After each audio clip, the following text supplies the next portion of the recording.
Okay. So read the translation. O Janardhan, all of these men, their hearts overtaken by greed, see no fault in killing one's family or quarreling with friends. Why should we, who can see the crime of destroying a family, engage in these acts of sin? So Prabhupada, he says in purport, a kshatriya is not supposed to refuse to battle or gamble when he is so invited by some rival party. Under such an obligation, Arjuna could not refuse to fight because he had been challenged by the party of Duryodhana. In this connection, Arjuna considered that the other party might be blind to the effects of such a challenge. Arjuna, however, could see the evil consequences and could not accept the challenge. So let's see if we can digest this. I'm sorry, I'm very weak in digesting, text. I need to ponder over stuff. So I'm sorry if you think I'm wasting time here. That everything is actually very easy to understand. For me, it's not. Okay, I really need time to digest. That's why I'm going to read this again. So we learn about the Kshatriya Codex here. It's stated later in the Bhagavad Gita that one of the duties of a Kshatriya is to be a hero and not run away from the battlefield. So once he is in the battlefield to battle, an enemy, he cannot, just run away. That's called Yudhi Apalayana. Apalayana means not to run away. So Yudhi, in the fight. So Prabhupada said, under such an obligation, Arjuna could not refuse to fight because he had been challenged by the party of Duryodhana. As we learned previously, we have two parties. One is the party of the Kauravas, headed by Duryodhana, under the blind king of Dhritarashtra, which is the father of Duryodhana. And then you have the other, you can say the good side, that's the part of the Pandavas, headed by Yudhishthir and Arjuna. In this connection, Arjuna considered that the other party might be blind to the effects of such a challenge. What is Prabhupada saying here? In this connection, Arjuna considered. So in the translation to this verse, we learn that Arjuna is saying, he's talking to Krishna, he called Krishna Janardana, which means, the friend of the people. So he is considering there that Duryodhana's party, they may not see any fault in killing, the Pandavas. Although many of the Pandavas are, as we already mentioned, they are relatives to the Kauravas. So Arjuna is seeing a fault in that, to kill his relatives. But he suggests that maybe Duryodhana and his camp, they don't see any fault in that. Arjuna, however, could see the evil consequences and could not accept the challenge. So in other words, Arjuna is more pious. He doesn't want to do, evil things. So Prabhupada says obligation is actually binding when the effect is good, but when the effect is otherwise, then no one can be bound. So what does that mean? Yeah. It means if somebody tells you, or you say you have a duty to do something which is actually completely horrendous, you don't need to do it. You're not bound, right? So in that way, Prabhupada suggests that Arjuna was considering whether it was actually right for him to simply refrain from the battle, because it was a horrible thing to do, to fight against and even kill one's family members. So in that way, if Arjuna would flee from the battle, it still would be no sin in doing that. So that's a few considerations. So next verse, 39. With the destruction of the dynasty, the eternal family tradition is vanquished, and thus the rest of the family becomes involved in irreligion. Yeah.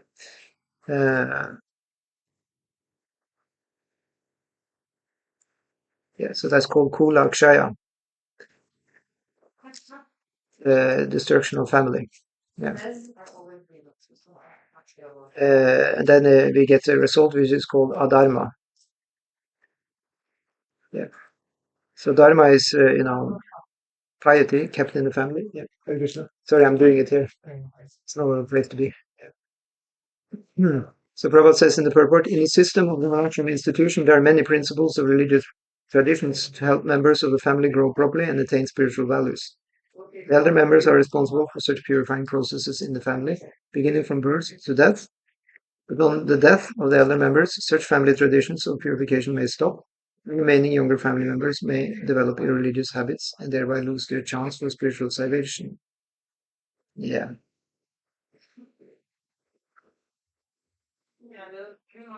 So let's look at this also. Therefore, for no purpose should the elder members of the family be slain. Yeah, so there's a concept in the Vedic culture. It's called Vridha Seva. Yeah. Means service to the elders. Yeah. It's very important in Vedic society. Because who are the elders? They are the white people. So Lord Ram, today is the Ramanavami day. So Lord Ram, he was also doing, it's explained in the Ramayana, that Lord Ram, he also did that Vridha Seva. And that's why he was loved by his elders, and the elders gave him all blessings. So he could be, a good king and a ruler, Kshatriya. Oh, sorry, it was 3 days. It's only 2 days. If one doesn't do service to elders, one doesn't get their blessings, and actually one would be, in the Vedic society, if you don't do service to the elders, you are doomed, actually. Hare Krishna.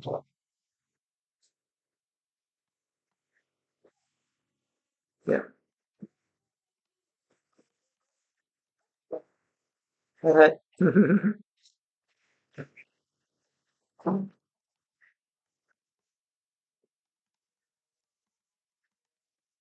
Yeah, that's the point. Okay. So that's an important consideration then. Okay, so next, when irreligion is prominent in the family of Krishna, the women of the family become polluted, and from the degradation of womanhood or descendant of Vrishni comes unwanted progeny. So, first of all, what is progeny? It means, children. Yeah. Yeah. So Prabhupada explains what this all means. He says, good population in human society is the basic principle for peace, prosperity, and spiritual progress in life. The Varnashram religion's principles were so designed that population would prevail in society for the general spiritual progress of state and community. Yeah. Such population depends on the chastity and faithfulness of its womanhood. As children are very prone to be misled, women are similarly very prone to degradation. Therefore, both children and women require protection by the elder members of the family.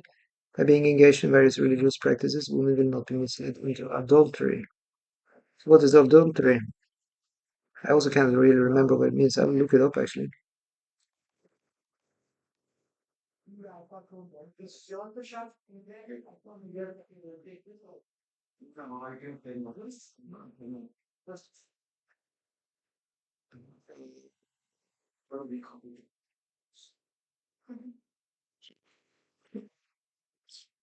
It's extramarital sex. That's what it is.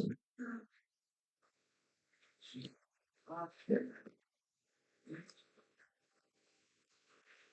So it means, sex outside of the marriage. Those who are married. Yeah.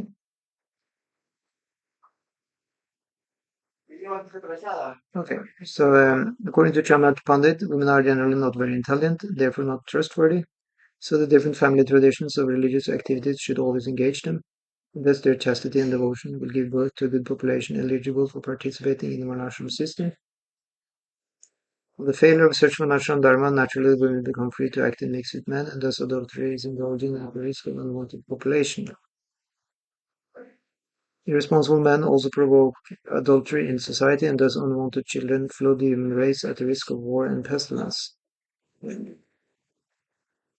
Okay, and then next verse. An increase of unwanted population certainly causes hellish life both for the family and for those who destroy the family tradition. Ancestors of such corrupt families fall down because the performances for offering them food and water are entirely stopped. So wait a minute. Now we're talking about the ancestors. They're also called Pitris. So there's a whole thing in Vedic tradition to take care of the Yeah, the dead forefathers. So Prabhupada says in the purport, according to the rules and regulations for fruitive activities, there is a need to offer periodical food and water to the forefathers of the family. This offering is performed by worship of Vishnu because eating the remnants of food offered to Vishnu can deliver one from all kinds of sinful reactions. Sometimes the forefathers may be suffering from various types of sinful reactions, and sometimes some of them cannot even acquire gross material body and are forced to remain in subtle bodies as ghosts. Thus, when the remnants of prasadam food are offered to forefathers by descendants, forefathers are released from those other kinds of miserable life. Such help rendered to your forefathers is a family tradition, and those who are not in devotional life are required to perform such rituals. There you can say Prabhupada saying something interesting. He said those who are not in devotional life are required to perform such rituals. So of course that means that those who are in the devotional life, they don't need to do that.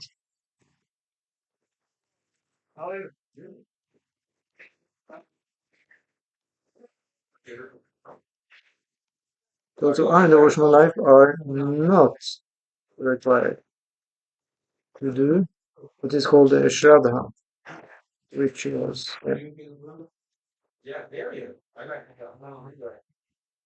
Regulation for uh, for taking care of forefathers. Yeah. So what are they doing then? So devotees, Vaishnavas, they perform devotional service to Vishnu, Krishna, and thus their whole family lineage is blessed automatically. Yeah, that's what Satan in Extra. Yeah.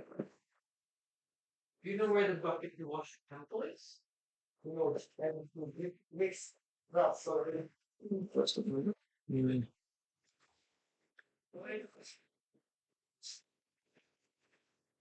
Okay, so then Prabhupada says, one who is engaged in the devotional life is not required to perform such actions. Simply by performing devotional service, one can deliver hundreds and thousands of forefathers from all kinds of misery.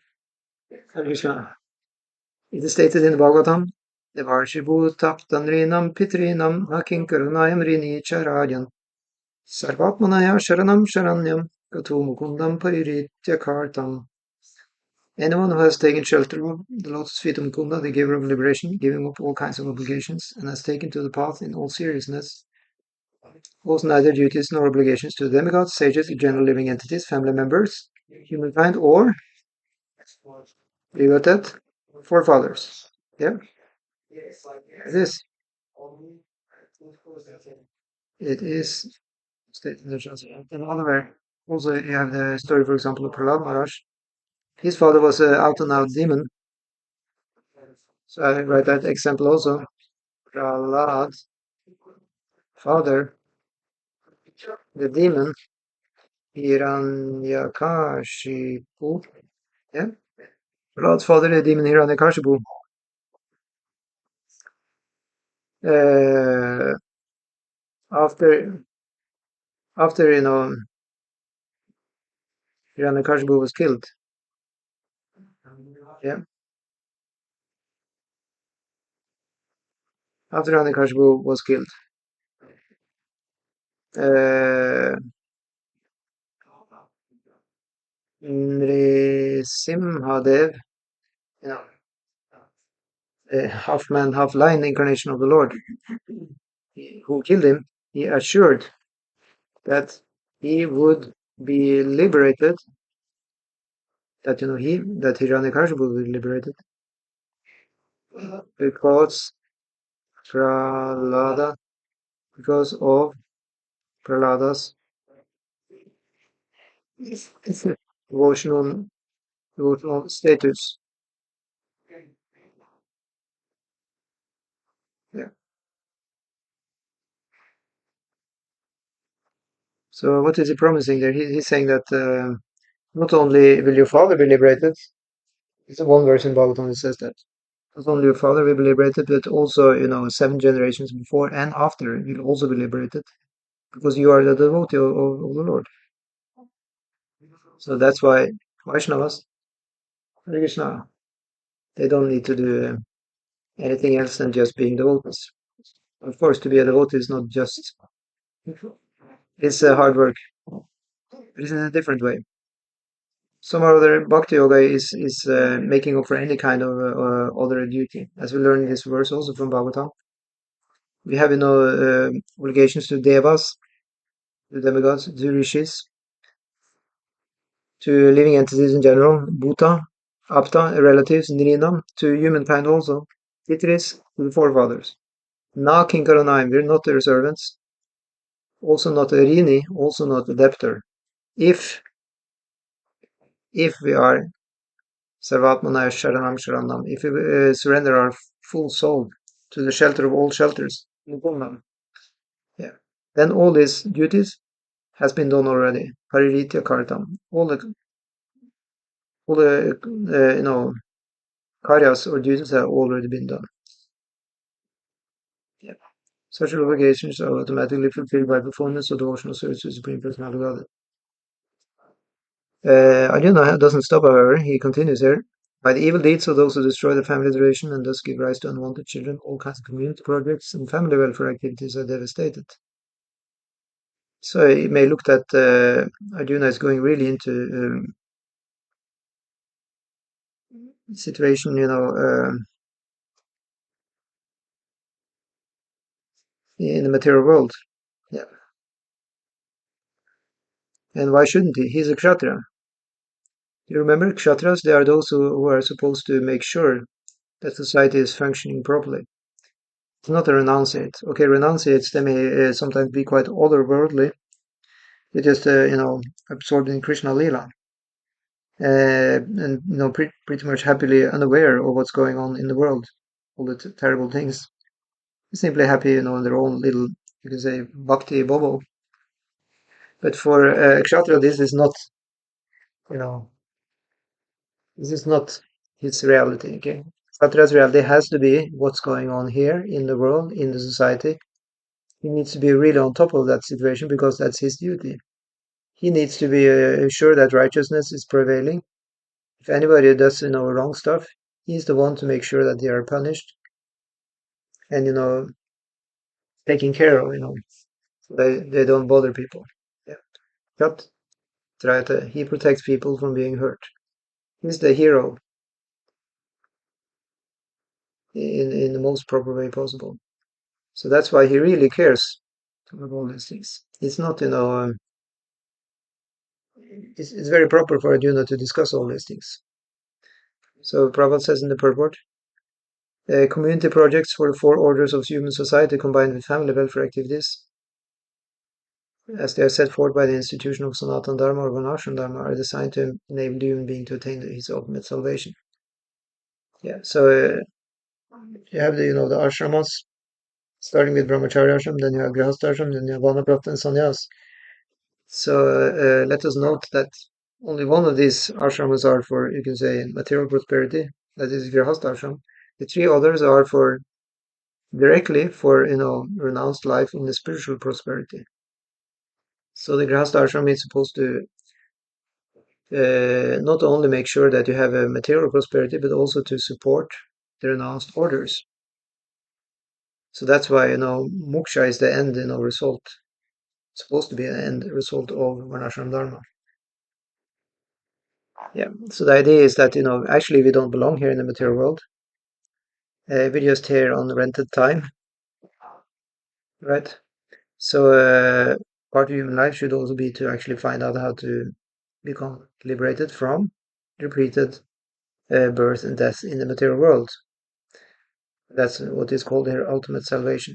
So therefore, Prabhupada says, the breaking of the Sanatana Dharma tradition by irresponsible leaders of society brings about chaos in that society, and consequently people forget the aim of life vision. Such leaders are called blind. Persons who follow such leaders are sure to be led into chaos. Yeah. Yeah, blind means then do not have spiritual knowledge. So next verse, O Krishna, maintainer of the people, I've heard by disciplic succession that those whose family traditions are destroyed dwell always in hell. Yeah. And Prabhupada says, Arjuna bases his argument not on his personal experience, but on what he has heard from the authorities. So, mind you, the whole Vedic society is a scriptural society. It's governed by the Vedic scriptures. So that includes the four Vedas with its auxiliaries, such as the Upanishads, especially the Upanishads. And then you have especially then the fifth Veda, which is the Puranas and Mahabharata, the Ramayana. These are important to know for the rulers of the society. The training of a kshatriya, he's learning all these books. So in that way, he then knows what to do according to the scriptures. And he has ministers, brahmanas, to guide him. Yeah. So that's why he has heard then from his ministers. You're holding class right now? Yeah, because elsewhere it was not possible. You want to join? Sure. Yeah. I can change my location. Say Yeah, sure. Just to. I can put you on the phone on Zoom. Okay, very well. Yeah. So Prabhupada is very much applauding this mindsets of Arjuna. He's a proper leader. Arjuna bases his argument not on his own personal experience, but on what he has heard from the authorities. So who are the authorities? Well, the authorities are the Brahmanas. You have Brahmanas, you have Kshatriyas, you have Vaishyas and Shudras. So Brahmanas are the intellectual class, but they're not manufacturing their own philosophy. They are talking according to the scriptures. Yeah. In that way, they are giving now, sound advice to the kings, such as Arjuna. Prabhupada says that is the way of receiving real knowledge. One cannot reach the real point of factual knowledge without being helped by the right person who is already established in that knowledge. There is a system in the Varnashram institution by which, before death, one has to undergo the process of atonement for his sinful activities. So now we are going into another topic here. Let's just separate this. There is a system in the Varnashram institution by which, before death, one has to undergo the process of atonement for his sinful activities. Yeah, Hare Krishna. Thank you. Hello, all glories. So I have to turn you off because otherwise, yeah, super. Actually, I'll sit here with you. Very nice. Yeah. So we welcome now our esteemed participant, Christopher, who so kindly, has helped us to arrange this whole setup also. Yeah. Yeah. So I was just speaking, that Prabhupada is mentioning here, that we have this Varnashram institution and there is something called atonement. It's called prayashchitta. And that one has to do, before one dies. Otherwise, one will die with a whole bunch of, bad karma in his consciousness. So that's why, some people are doing that. That, for example, they can do some worship of God in the temple. They can offer a lot of money to the temple, or stand on the head, or do all kinds of stuff. There is some of prescriptions are a little weird also. So you're talking about the prescribed from the Veda. Yeah. Usually we talk about Vedas, when we talk about prayashchittas, actually they're giving in the, like the Vedas per se, the four Vedas, they're quite cryptic and it's just actually worshipping, a lot of hymns. But we talk about usually the fifth Veda, the Puranas, and we talk about Mahabharata and Ramayana also. It's given all kinds of procedures there, what you can do. For Shaiva, it's also, these prescriptions are also there in the Puranas and like that, and Upanishads also. So the point is they can be quite complicated, and one can get rid of some really bad sinful actions by doing that. For example, one thing is called Mahapapa, it's like great sinful. Papa means sin. Great sins one has done, and then one can do some rituals to get rid of these effects. However, for devotees, of course, it's just to be a devotee of Krishna and do seva, chant Hare Krishna. There is no need of prayashchitta at all. It's 100% clear. It's mentioned in many places. Yeah. So Prabhupada says, if one doesn't do, and we're just talking about people in general, if one doesn't do anything, one surely will be transferred to hellish planets. to undergo miserable lives as a result of sinful activities. So that's for general people who actually don't do nothing. But it said, on the other hand, if you simply listen to a few shlokas of the Bhagavad Gita, you're completely purified. What to speak of if you're repeating these shlokas to somebody else, if you share them. Bhakti Yoga is incredibly purifying, actually. Sometimes it's really hard for us to actually fathom how purifying it is. It may seem like, amazing that how purifying Bhakti Yoga is. But it's said actually in the scriptures also, that's one of the offenses also against the whole name of the Lord, that if one doesn't believe in that, that's also an offense. It said that, chanting whole name of Krishna is so purifying that all your papa's sinful reactions are destroyed immediately. And then it said that if one doesn't believe that, One of the 10 offenses. it's one of the 10 offenses. Yeah. And now comes the thing. I mean, I know this is controversial, but it has to be said also because the whole name is glorified so much. It's said independent on anything. There's no rules. Even you don't need a guru, nothing. You can just chant whole name and be completely purified. Such is the glorification of whole name. However, uh, for most people, it's just natural to be in the culture of Vaishnava, and then one will have a guru, one will do seva, one will be vegetarian and do all kinds of things to have a pure life, because part of being a Vaishnava is living in the Sattva Guna. Yeah. So it's given that, of course, one will do all these things. Still, in and of itself, the whole name is said to be that purifying, and we cannot, deny that, because that would be an offense to the whole name. But we are here, we have a lot of time on our hands, so we might just as well become vegetarian and follow all these things, right? Yeah. Because we're also breathing, right? So it's like we can do so many things. We can follow Ayurveda, we can, have a nice job in a normal society, just do our duty. And we're doing all these things, take care of our parents. All this is given that we are doing that. So I was just mentioning also that Arjuna, he cares about the human society. He's not living in his own little bhakti bubble. Yeah. I mentioned that it's okay for devotees to do that if they are in the renounced order. Yeah, Babaji. Yeah, they're allowed to do. Yeah, especially Babaji. Actually, there are two kinds of really renounced people. First one is, you can say, sannyas, which we are used to, and the other one is Babaji. They're called both Varagis. They do Varagya. And sometimes we speak about brahmacharis also but actually, to be honest, brahmacharis are just the children of society, they're students, and they live very, very advanced when they are students. But they are meant to go to the next stage after that, which is grihastha, or if they're really, you can say, very, very strongly brahminical and very, renounced in their temperament, they can go directly from there to sannyas. There are very few who do that, such as, Maharaj is here going to Sweden. He did that. He just was brahmachari and went straight to sannyas. Who? Bhagavan Keshava Maharaj. Yeah. Oh, yeah. Yeah. So there are a few who are able to do this. Otherwise, the really renounced people we talk about usually, then that is the vanaprasthas and the sannyasis. Vanaprastha was also a very special thing, in the Vedic society that nobody really can copy, because the word itself means one who live in the forest.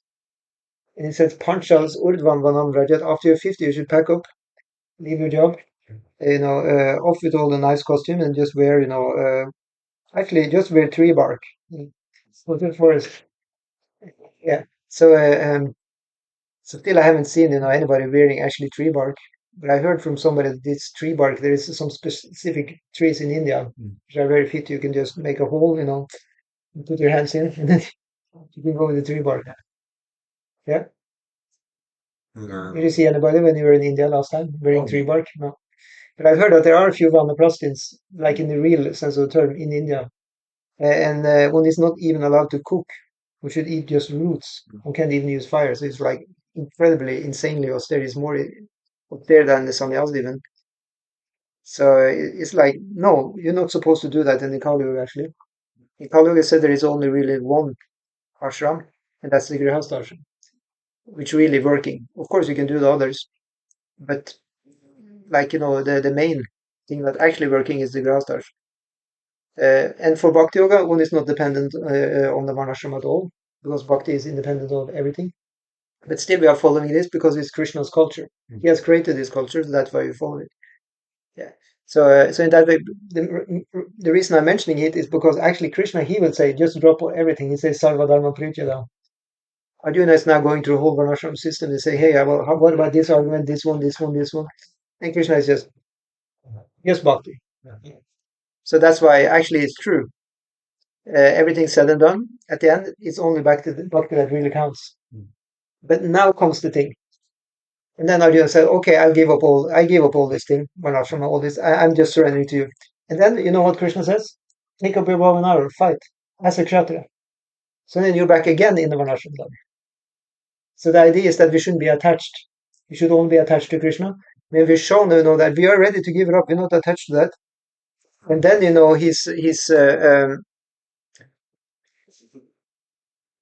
he's happy then. You know, he's happy. That is love. We show that we actually ready. And then, he said, okay, back to job again. Thank you, Bhanar, be a kshatriya according to Varnashram. So this is a beautiful thing. Yeah. Yeah. So somebody has a kirtan here out on the ceiling. That's amazing. The sound is coming there from. Oh yeah, probably. Anyway, so now we are as I told you, we are in a specific place in Bhagavad Gita called Arjuna Vishada Yoga, where Arjuna is crying, he's sobbing, he's sad. Yeah, he's sad. Yeah, he's just complaining for like 20 verses or something. Yeah, yeah. So this is like when Arjuna has hit the rock bottom. This is like the furthest down that Arjuna can go. He's ready to put his like this is not Arjuna, This is not Arjuna we're used to. He's the greatest fighter in world history. Nobody could beat other people like him. But this is the moment, his bad moment, you can say. But it's not lasting very long. After having the pep talk with Krishna again, he's up. So this just goes to show that every one of us, we need to have a mentor, somebody which we can take some instructions from, no matter who we are. Nobody is an island, nobody exists just by themselves. Especially in a critical moment like Arjuna's moment. Exactly, yeah. So at this moment, and Krishna, he will come, as a guru, and he will help us. Yeah. And that demands, that we just have a little bit of shraddha, we have faith. Mm. Of course, we never see Krishna directly, but he comes, indirectly through another person, through anything. He can come even, as an animal or plant or whatever. But somewhere or other, we just need to get that message. That, he is there, to help us. Yeah. So Arjuna said, alas, how strange it is that we are preparing to commit greatly sinful acts. Driven by the desire to enjoy our own happiness, we are intent on killing our own kinsmen. Yeah.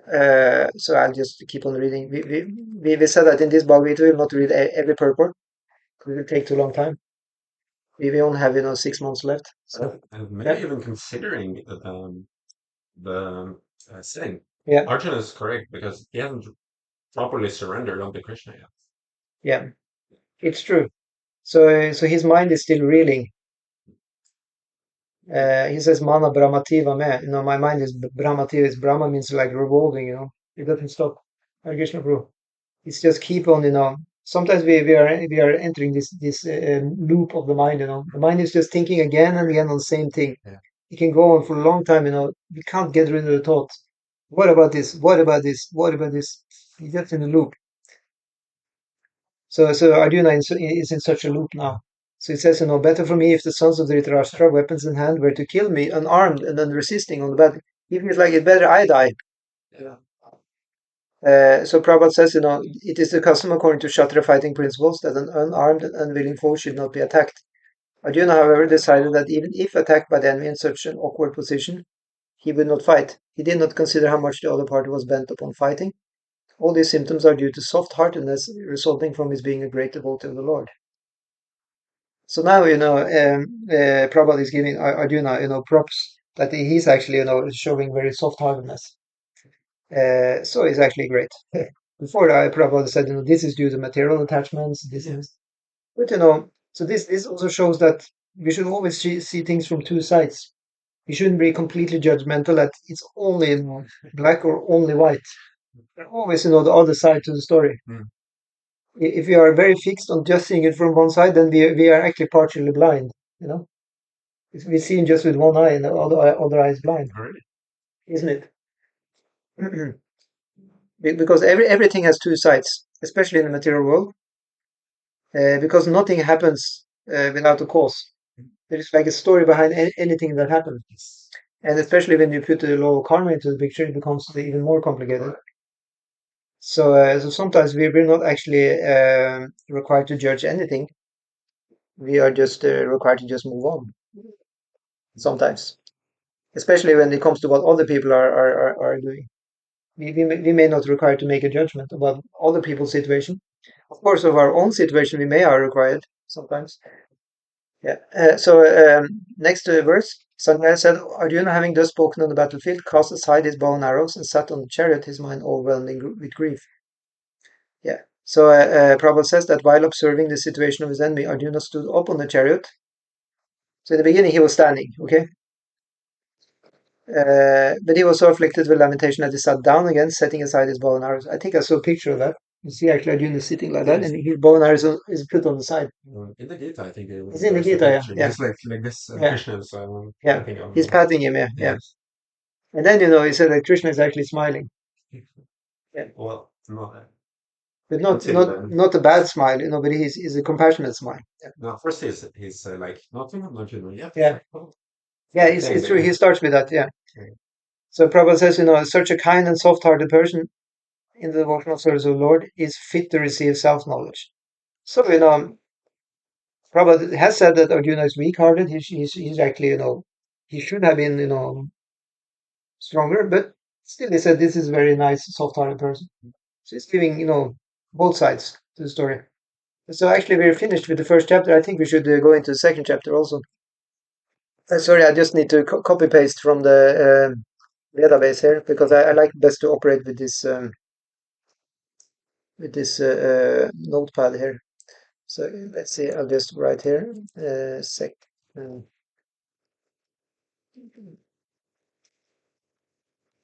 yeah, now I get the second chapter here. Yeah, so second chapter is very interesting because now we're going to learn about the very ABC of spiritual life. What is that? That the soul is not the body, the soul is eternal, all these things. Yeah. Cannot make it any progress without knowing nothing. Yeah, that's definite. Yeah. So see, I'll just copy a few of the verses. Now this chapter has a bit longer purports, so I don't know how much we can go through today. At least 10 verses, I think. Yeah. Let's see. So we go here. So let's see. Let's see if this shows up in our camera. Yeah, it's there. Very nice. And on YouTube, is it there? Yeah, it's there. Good. Okay, we're good to go. Second chapter. You'd like to read, Prabhu?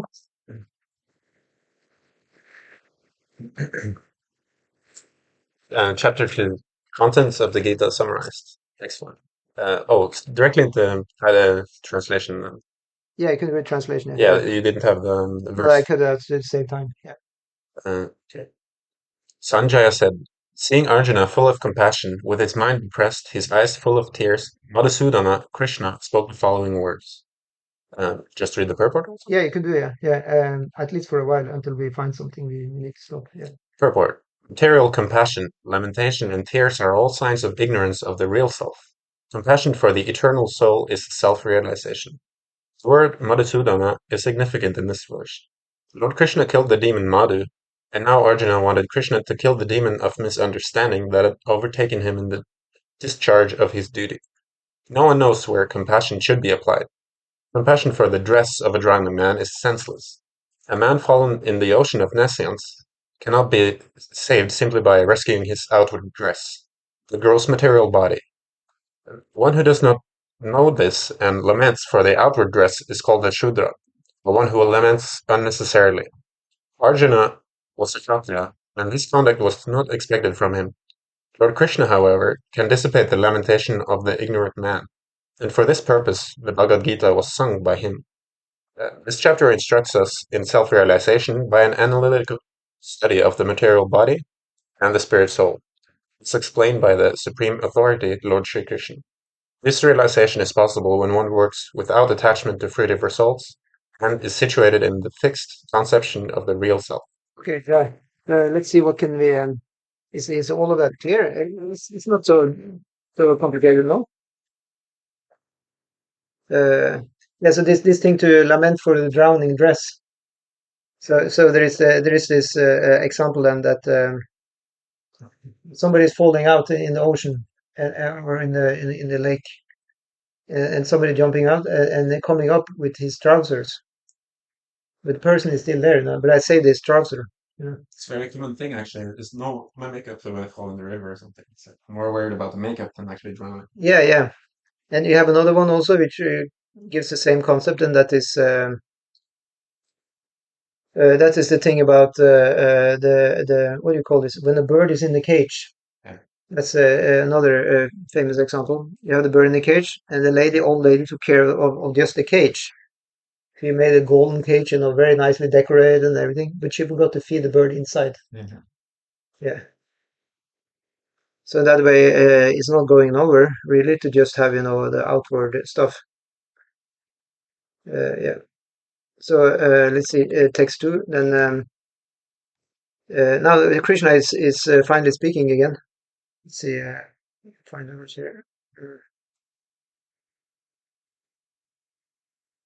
Dear Arjuna, Yeah, how this you can appears read it. You can read the small text. in Sanskrit also? Yeah.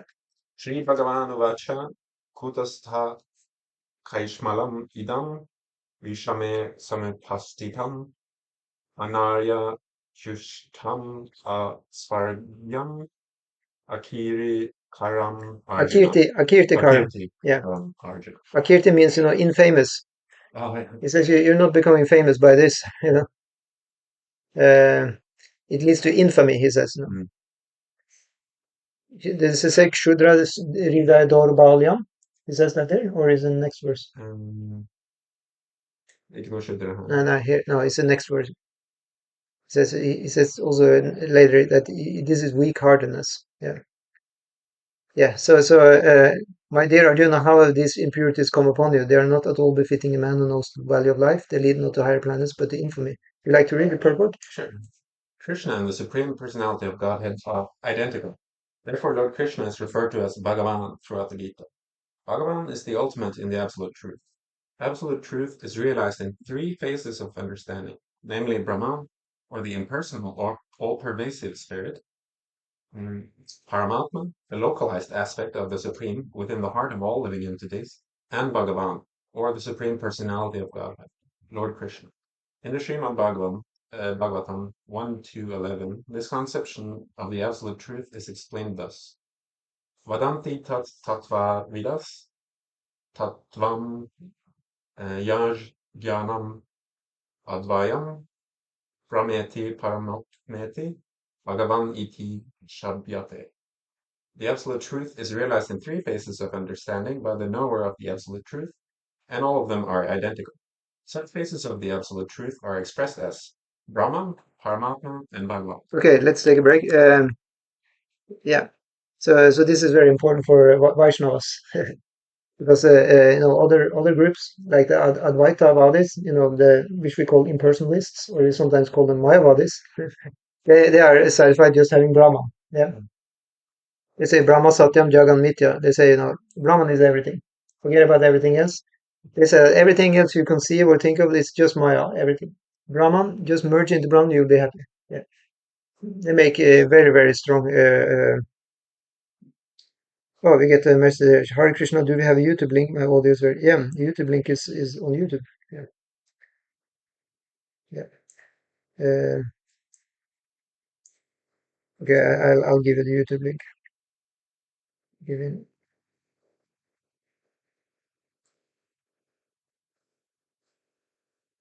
Yeah.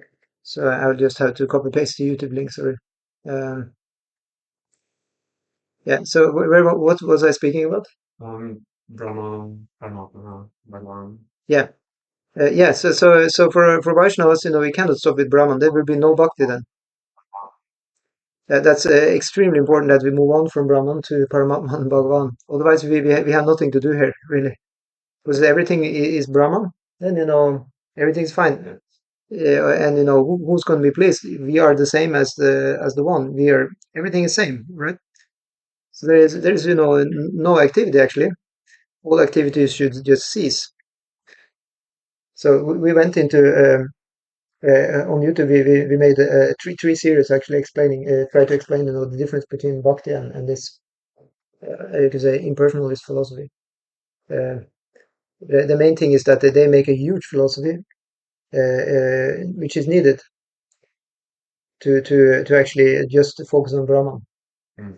But for bhakti, we don't need nothing but the whole name and to have the form of Krishna, and then we can get going. I think it's also a very tedious process and complicated philosophy. It's very very complicated, and it's even very technical also. Mm. Um, yeah, I never had made any technical video so much as the one I did for this, because it's so. And actually, I just touched the tip of the iceberg Mm. with my presentation. It's actually going much deeper in. It said even how the Brahman is actually transferred into to become matter. There is even a whole concept about that. How it's like gradually going through some kind of system, and then it becomes material. It's like, hello, it's very very complex. No. So we don't need that. Here's very simple. You have the false ego is or ahankara. It's just telling that we are the body. When you just check that false ego by saying instead, I'm Krishna's servant. Then you get a real ego, and then you just go on, and with that ego, we are now making the spiritual reality. Yeah, it starts from there, and of course we're not making nothing. Krishna is doing everything, and otherwise we are at the mercy of Brahman, and that we don't want to be there, really. So yeah, let's see. Should we read on? What was next? You like to Just read after on? the. Yeah, Thank you. yeah. Have a listen. Okay, I'm fine. Yeah, sure. You have your own phone. Yeah. I can read while you find it. The three divine aspects can be explained by the example of the sun, which also has three divine. Sorry, these three divine aspects can be explained by the example of the sun, which also has three different aspects, namely the sunshine, the sun's surface, and the sun planet itself. One who studies the sunshine only is the preliminary student. Okay. One who understands the sun's surface is further advanced, and one who can enter into the sun planet is the highest. Ordinary students who are satisfied simply understanding the sunshine, its universal pervasiveness, and the glaring effulgence of its impersonal nature may be compared to those who can realize only the Brahman feature of the absolute truth. I need to just take a break, otherwise it's too much text. Yeah, so that's what I talked about. Like we call them, either you can call them actually two things. Usually they call themselves Brahmavadis. The Advaitins, they don't agree on being called Mayavadis. Just to be aware of that. Mhm. The people who are what we call impersonalists, if you call them Mayavadis, they don't agree. It's like It's not precise enough. it's not an it's like what do you call this? It's like it's not an honorary title for them. This title has been given by the Vaishnavas to them. They don't label themselves as Mayavadis. No, because Maya is illusion. yeah, but Maya isn't necessarily impersonal. That's also true. We have Yoga Maya, which is personal. So, but anyway, they don't like to be called Mayavadis. Okay, so they say no, we're not Mayavadis. We are Brahmavadis. Okay, so this here. Yeah, you see, they are very very happy with Brahman. Okay, and one Brahman and one. Always, we talk about many different things. We always say no, it's all one. It's all Brahman. Um, Always come back to this. Just like Hare Krishnas are always saying no. Okay, let's just chant Hare Krishna. So their conclusion is also always to just come back to the oneness and to Brahman. That's their meditation. So they definitely feel at home being called Brahmavadis. Yeah. So then the student who has advanced still further can know the sun disk, which is compared to knowledge of the Paramatma feature of the absolute truth. So it said, when you come to the sun, it's actually Surya Narayan is there. It's like it's an expansion of Vishnu, which is there called Surya Narayan, and he's being worshipped by the sun god. And by the effulgence of Surya Narayan on the sun god, then the sun god is getting effulgent, and then he can travel around giving the sunlight. Yeah. And to make it even more, fantastic, you have the driver of the sun chariot itself. You see, there is a driver of the sun chariot. The sun is just there, like the sun disk, but the driver is called Aruna. And Aruna means kind of the first sun, like the morning, the dawn. Yeah, that's Aruna. So he's also worshipped separately, but he's the driver of the sun god. So the proper sun is coming later. First is Aruna, very nice reddish, and then later come the. So uh, yeah, there is some fun stories also compared that we can tell another time. Yeah. Okay, so and the students who can enter into the heart of the sun planet is compared to those who realize the personal features of the supreme absolute truth. Yeah, so there is given an account that actually you can enter a sun planet actually. So this is made up of sun energy, but if you enter there, if you have the right, Adhikar, you can live there. Yeah, sounds completely incredible, but it's not so incredible because material world is existing in different levels. So it's explained that our gross level here. That's explained actually by the Advaita Vadins. The Advaita Vedanta philosophy is explaining these kind of layers. That the grossest level we have here is that when you have the original elements, earth, water, fire, air, and ether, they're actually existing in a subtle way. But when they combine with each other, like in a kind of a special way, then they become the gross elements. But before that, it's actually subtle, and that's the dream world. You can say the astral world, and up there you have all these gods existing. Yeah. So they existing with the subtle element. Yeah. So you have the subtle kind of fire and sun. You have the subtle. So in that way, if you look with what do you call stethoscope or something, you're looking up to the moon. Yeah, telescope. You're looking up to the moon planet. What will you see? You just see, you don't see cities there or nothing. But in the Shastra, it's explained. You have cities there. You have, people there. You have vegetation. But hey, I can't see it with my eyeballs. But because you're not supposed to see it, it can only be seen, by the subtle body, because there are different levels of existence. So there are three levels of existence. This existence which we see with our eyeballs is all called adibautika reality. The adibautika level, this higher reality is called adidaivika level, and that's mere on the mental sphere. So it can only be seen with the mental eye, which is actually the more real eye. And then you have the original eye, which is on the adidaivika level. That's the spiritual level proper. On that level, you can see Vaikuntha, all these things. That's which original spiritual body, the Siddha Deha. Yeah. But when we have the gross Deha, we can only see with our gross. We cannot even see the demigods or nothing. It's just what we see here now is just very gross. But those who become yogis or become very, advanced, they can see the demigod cities and everything. Yeah, that's the idea. So anyway, for us, we are content with just having the installed deities of Krishna, and from there we can get entrance to the higher realms through our gross eyeballs, you can say. So anyway, so therefore the Bhaktas or the Transcendentalists who have realized the Bhagavan feature of the Absolute Truth are the topmost Transcendentalists. All students who are engaged in the study of the Absolute Truth are engaged in the same subject matter. So Prabhupada is giving here that all students, the same subject matter, but it's different levels of realization. Yeah.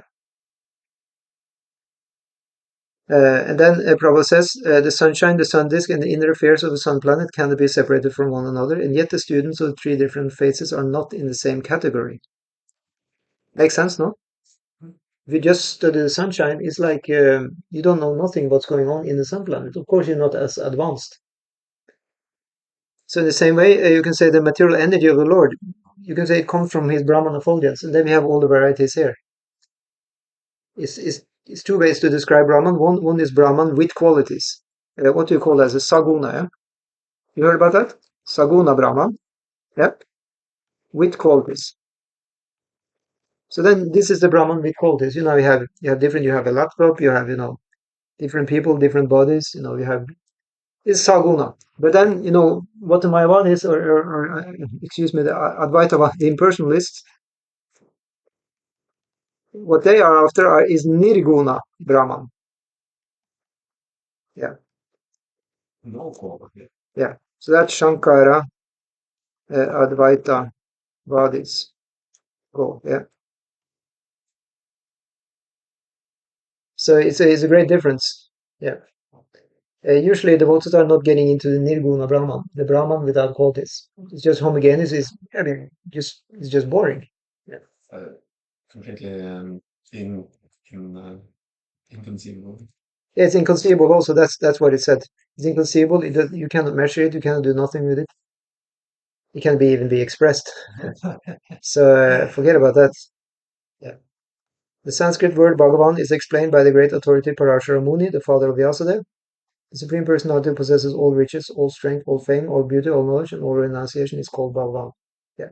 So this is, Aishvaryasya Samagrasya, Viryasya Yashashaha Shriyaha, Jnanavairagyayuschaiva, Sanambhagamitingana. This is six influences of the Lord. He's the most rich, Aishvarya. Yeah. All strength. He has all fame, all beauty, all knowledge, and he is also the most renounced. This is the definition of Bhagavan. Uh, yeah, and the Prophet says, there are many people here who can have all this, but they cannot have entirely full fame, full glory. Everybody's quite defective here. Yeah? Even somebody is supposed to be most beautiful, and sometimes the media will put out the most beautiful person when they forgot to put the makeup. They look like hell, right? Yeah. So it's only Krishna. So I just skip through the rest of the purport here, and just go to text 3. You can read text 3. Yes, it was quite a long purport. Yeah. Sanskrit also. Yeah. It's good because here I have the Sanskrit I mentioned. Kleidjang, Yeah. Masma, Gama, Harta, Naitat, Zwei, Upapadyate, Shudryam, Hridaya,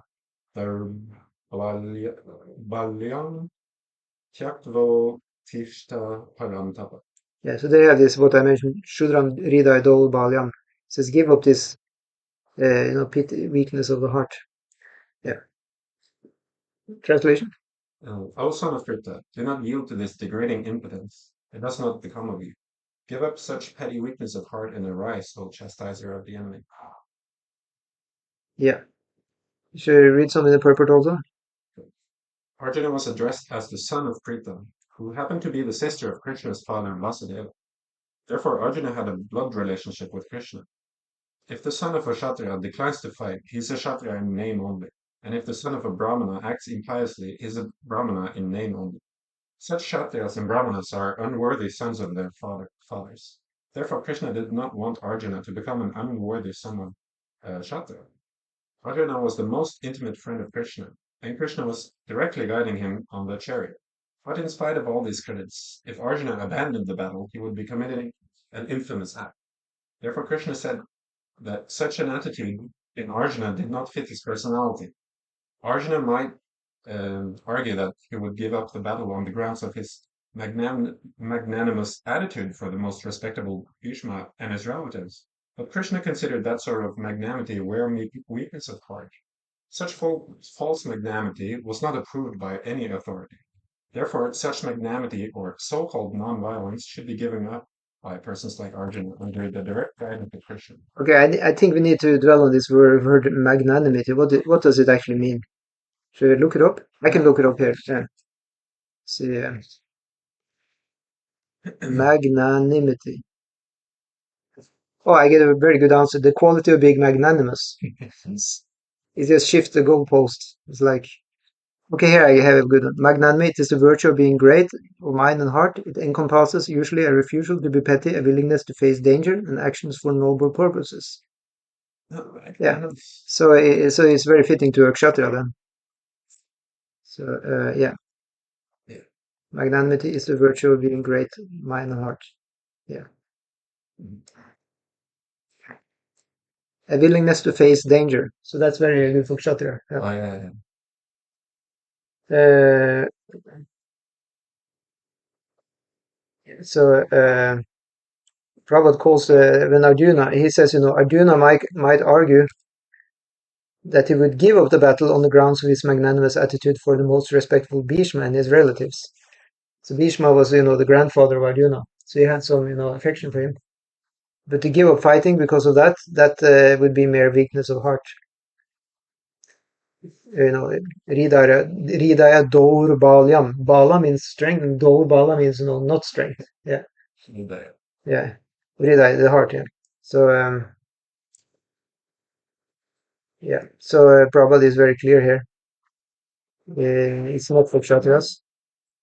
Yeah. So then text 4, you want to read also that? Arjuna Uvacha Katam Bhishmam Aham Sankhya Drunam Cha Madhusudana Yishubi Pratiyokshami Tvar Ari Sudana. Is it? Yeah. Arish Sudana? Arisudana, yeah. Madhusudana? Arisudana means killer of the enemies. Oh. It says Madhusudana means the killer of Madhu. It was a demon that Krishna killed. Yeah. Yeah, it's both the names are there. Arisudana and Madhusudana, both are there. Yeah. Let's see. Yeah. So Arjuna said, O killer of enemies, O killer of Madhu, how can I counterattack with arrows in battle men like Bhishma and Drona, who are worthy of my worship? Yeah, as I mentioned in our previous class, Bhishma and Drona are the two main reasons why Arjuna doesn't want to fight. So Drona was, his martial arts teacher, which Arjuna was very, very, obedient to. He was his pet, disciple. They had a very close relationship, and because he was behaving so nicely and serving his guru so nicely, Dronacharya just blessed him endlessly. So that's one of the reasons why Arjuna became the best fighter in the world. And then Bhishma also, he was taking care of Arjuna and the others when their father Pandu died. You know the story of Pandu, the father of the Pandavas? Yes. He was cursed. And the reason he was cursed was one time Pandu was hunting, because all Kshatriyas need to learn to kill, unfortunately, by hunting. So he was out there and he shot a couple of stags when they had sex, and it was actually a Brahmin couple, a man and a woman, who had taken the shape of animals. That was normal back in the day. Some of the Brahmanas, when they were going to, have sex, they changed into animals. I don't know why, because it was more pure, or I don't know. And one version of the Mahabharata, I read that they were ashamed to be having sex, so they Exactly. adopted their shapes. Yeah, I think something like that. Yeah, that's a good explanation. That's actually written there in Mahabharata. I thought it was the very long one from 1800 something. Yeah, It yeah. was translated. Gongli version. Oh, Yeah. maybe he was. I think it's the called. deer was Yeah. lamenting for so long. It was like. Yeah, they're cursing okay. So him. they were speaking a lot. Yeah, Yeah. not. Yeah, Mahabharata has enough space to really, flesh out the contents. That's for sure. Yeah. So then the sage, the Brahmana, he said, and since you killed me when I had sex, you will also die if you want to have that. If you're going to engage in that. So then Pandu, he became so sad about that because he didn't create any offspring yet. So he said, I've just renounced all kingdom. I just take Vanaprastha. So he went out to the forest with his two wives, Kunti and Madri. And one day, Madri, she was there, and he became, Pandu became very interested, and so he was going to have sex. And then Madri said, did you forget, that you're going to be cursed? He was completely, lost his mind. So then actually he died. Yeah. But first he got also his sons though. No, what Pandu did wisely, because Kunti, by good luck, she had gotten mantras from Durvasa Muni that she could call any demigod she wanted, and in that way she could create children with these demigods. And so Pandu actually instructed Kunti, please do that, I So, thought they were born before he died. yeah, maybe they were born before even. Yeah, but anyway, she was instructed after Pandu had the curse at least. So that way, Kunti, she got Arjuna, she got Yudhishthir, Kunti with Indra got Arjuna, Kunti with Dharma got Yudhishthir, Kunti with the wind god got Bhima, and Kunti with and then Madri, she also wanted sons, so she called Ashwini Kumaras, and then she get Nakula and Sahadev. Yeah, Ashwini Kumaras are the physicians of the demigods. Oh yeah. So then Nakul and Sahadev are, you can say, the most low-key characters of the five Pandavas. But they are coming from mother. But physicians are physicists. Actually, it said physicians, and it means like Ayurvedic experts. Yeah. Don't ask me how it works, but some or other they knew how to administer medicine and take care of health or whatever. It said in Ayurveda, it's like they're in charge of the two nostrils, and that's because it's like a whole long story. One time, you have the sun god. He decided there was some kind of quarrel with his wife or something, so he decided to leave, and he went.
Yeah. Are we still online?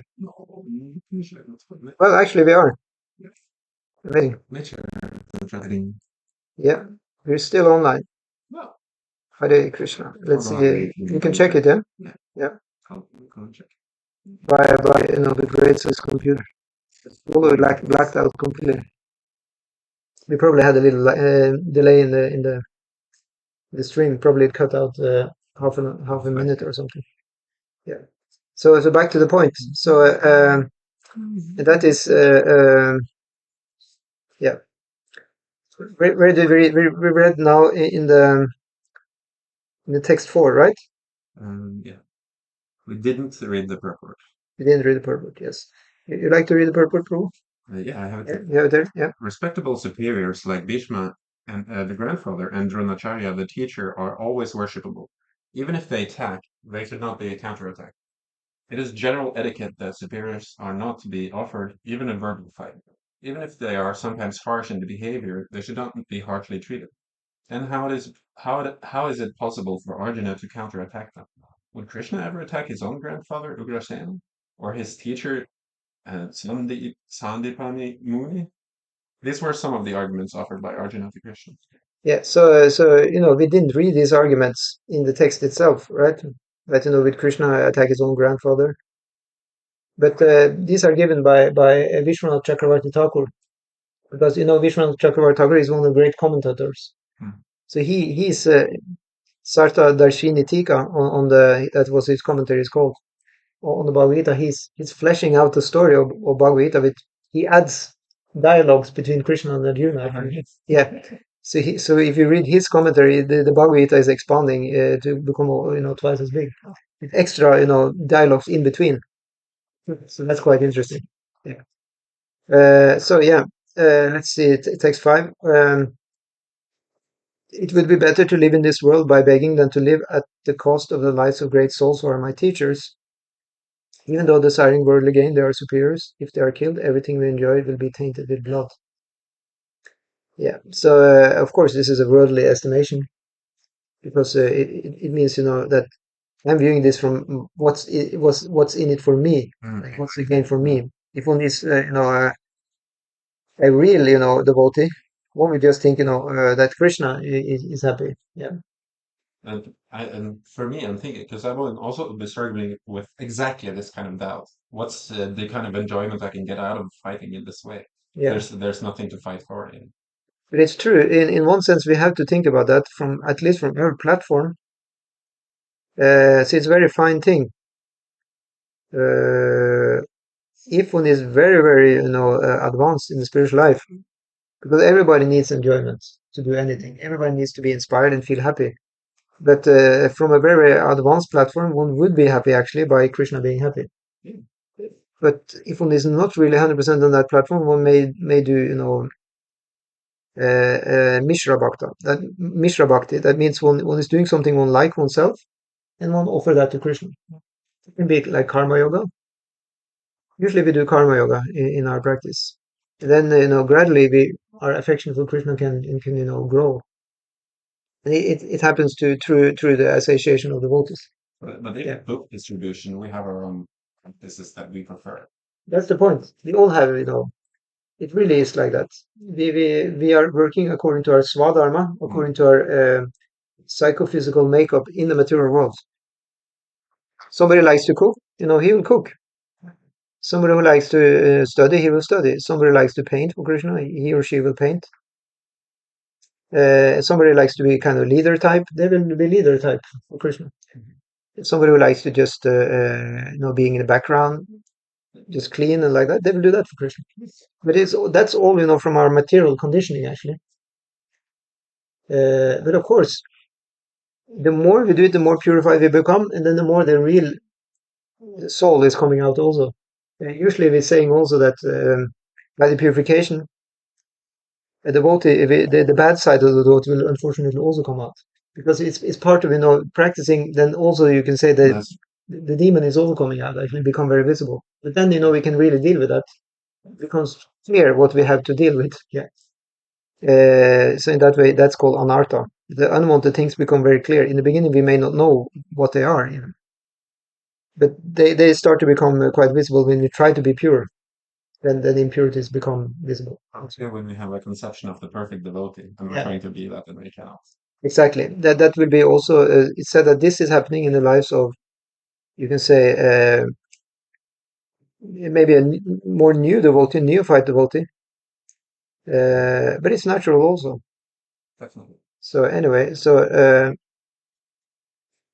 here's an interesting purport also by Prabhupada. It says, according to scriptural quotes, a teacher who engages in an abominable action and has lost his sense of discrimination is fit to be abandoned. Bhishma and Drona were obliged to take the side of Duryodhana because of his financial assistance, although they should not have accepted such a position simply on financial considerations. So let's just dwell on that a little bit. Like there is a whole story that Duryodhana was inviting, Bhishma and Drona, separately, I guess, and he kind of, flattered them. He invited them for dinner, and in that way they became, corrupted by him. Yeah. So that can happen. That even, a great saintly person getting into the wrong company can be, corrupted and actually become, can actually join, a bad party. I don't accept that because Bhishma is said to be like the perfect brahmachari, Yeah. incorruptible. So Yeah. there's something different going on. Well, yeah, there is definitely that. One place it said that actually Bhishma, he had actually a secret desire to fight with Krishna. It was kind of, his ecstasy when he was fighting with Krishna. He's describing that in the Bhagavatam, actually. Bhishma is lying on the deathbed, and he's describing that, oh, it was so nice, when Krishna came and he was decorated with yeah, blood from yeah. It's wounds. like so in that way Krishna fulfilled that. So actually, in the lives of devotees, because both Bhishma and Drona are devotees, so it's inconceivable at the end of the day. Yeah. But then again, there is a teaching for us also, like if you look on it from the material side. So basically, you can say that Mahabharata is teaching, you can say, worldly morality, and it's also teaching bhakti. Yeah. So worldly morality would be like, oh, Bhishma and Drona, they were in the wrong, they did that. But then we are learning also that Bhishma, he was a great devotee. So how come a great devotee is doing, material or wrong things? Well, usually devotees are really not perfect on the material platform. It doesn't actually have anything to say with their bhakti, actually. But usually for preaching, nobody will understand that. People will only listen, to a person who is morally, from or sound from the material platform. They will only listen to a devotee who is fully in the mode of goodness, who doesn't do anything wrong. Like the stereotype monk. Yeah, exactly. Or you can say even the stereotype grihasta. Now the grihastas are Even that. strong preachers also in Iskcon, maybe even more than monks sometimes. So that means that there may be devotees who may not have their life together, in a Montero platform, and they cannot really preach, but they may be actually devotees. So, so in that way, so that's why it's said that bhakti yoga is independent on Varnashram Dharma. But of course, for preaching, one better have one's Varnashram Dharma together. Otherwise, how can anybody be inspired in the society to join? It's nothing to think that you would need some societal reference to be able to preach, but maybe not. Yeah, you can say not 100%, yeah, but usually to preach it on large. That's why the king was supposed to arrange everything for people to get godly consciousness, and he would make sure that Varnashram Dharma was functioning properly. So that's why Bhaktisiddhanta Saraswati Thakur definitely had a very good point when he wanted to re-establish Varnashram Dharma, because at that time when Bhaktivinoda Thakur he started, you can say he restarted Vaishnava society. Everybody was just Babajis and like that. So then Bhaktisiddhanta Saraswati he just he started initiating devotees so that you again got Brahmacharya ashram, which also was not very much happening. But he made that now you're Brahmacharya, and then you can get Brahmin initiation even. And all the deity worship was starting up, so we have a lot of temples and people can come to the temple, and book production. So in that way it was he was giving a format, a shape, which would make it possible to kind of impress people at large that they should follow this, not only for bhakti but also to have a society function. Yeah, so we have translation here next. Nor do we know which is better, conquering them or being conquered by them. If we kill the sons of Dhritarashtra, we should not care to live. Yet they are now standing before us on the battlefield. Didn't he say that before also, that it would be better to die? I think so. Um, better to that it's the next verse, I think. Better to die, or maybe. Resisting. He said that before. Yeah, I think he said that in the previous chapter. Yeah. Okay. Yeah. So he's not very inspired to fight. Okay. Uh, so you like to read the purport? Sure. Arjuna did not know whether he should fight and risk unnecessary violence, although fighting is the duty of the Kshatriyas, or whether he should refrain and live by begging. If he did not conquer the enemy, begging would be his only means of subsistence. Nor was there certainty of victory, because either side might emerge victorious, even if victory awaited them and their cost was justified. Still, if the sons of Dhritarashtra died in battle, it would be very difficult to live in their absence. Okay, let's stop there. Let's see if we can digest. What did we read now? Prabhupada is like Yeah, entering the mentality of Arjuna's. he's entering the mentality of Arjuna. Yeah, exactly. He's considering the pros and cons. Yeah. Uh, Here. yeah. Yeah. Even if victory awaited them, it would be very difficult to live. Actually, yeah, it's true. Yeah. Like if the whole family is gone, how can you be happy even if you won the war? Yeah. It's like trying to live in the big house after divorce or something. Yeah, it's not nice. Yeah, so under the circumstances, that would be another kind of defeat for them. All these considerations by Arjuna definitely prove that not only was he great devote to the Lord, but he was also highly enlightened and had complete control over his mind and senses. His desire to live by begging, although he was born in a royal household, is another sign of detachment. He was truly virtuous, as these qualities combined with his faith in the words of instructions Sri Krishna, his spiritual master, indicate. Okay, so now Prabhupada is glorifying Arjuna. Hmm. Yeah. So it's like a little bit, both. Yeah. It's very funny. It's a little bit funny. It is. Because, but often it is like that. You have you experienced maybe, I mean, we experience ourselves, right? So sometimes people are praising us like anything. And we feel, this is too much. But then, okay, whatever, you can say whatever you want to say. And then after some time, same person is just blasting us like anything. So it's like, okay, now I'm just, trash. Before I was, like perfect, and now I'm just not. But this is okay because this is happening by the mode of passion. It's kind of glorifying like anything and then blasting like it's coming from the platform of Rajoguna. Sattvic is different. Sattvic is taking care of the soul. Like, yeah, yeah, and definitely passion is better than in Tamagon because in Tamagon everything is just hopeless. Everything is just depressive. So passion is not that bad. You get praised when you do something good, and you get blasted when you do something bad. Yeah, you can say if you have the other side also. Yeah, it becomes very dramatic in the Radigun really. So failing is also, but then when it goes good, then one will become happy. So then it means it's Radigun. Tamagun is when it even goes good. The person is so depressed, can't even be happy when it goes good. Yeah, exactly. Yeah. So Prabhupada, he just says, Arjuna was quite fit for liberation. Unless the senses are controlled, there is no chance of elevation to the platform of knowledge, and without knowledge and devotion, there is no chance of liberation. Arjuna was competent in all these attributes, over and above his enormous attributes in his material relationships. So he knew how to deal with people, obviously. He said that one of the qualities of Kshatriya is resourceful.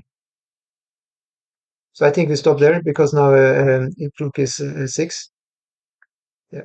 So we start with text 7 tomorrow on all the famous verses.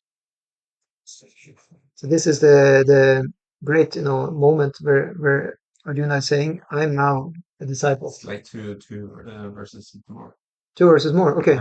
Then what is happening? Then he surrenders. Oh, okay. Good. It's 2:10, I think Krishna starts. Then he starts instructing him. Yeah, very good. Very good. So yeah, we have something to look forward to.